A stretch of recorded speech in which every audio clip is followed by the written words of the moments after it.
Here we have another episode of Bladerunner tool sharpening before and after. I don't often get to do this because most shears don't end up this way.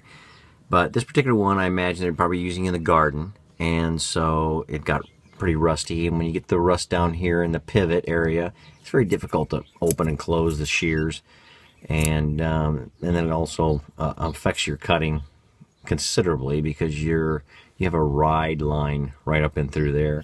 And that ride line gets all gucked up in tar and pitch and everything from your plants, and that'll make it more difficult to cut, more difficult to open and close. You get pains in your hand and possibly your forearm from opening and closing it really hard all the time.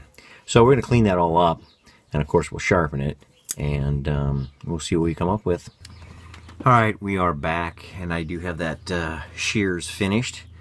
It's not a really quality shear. It's an older style shear.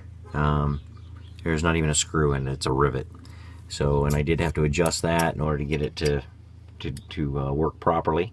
I was able to clean it up. It cleaned up pretty well, very nicely. Look at that. I got all that rust out of there.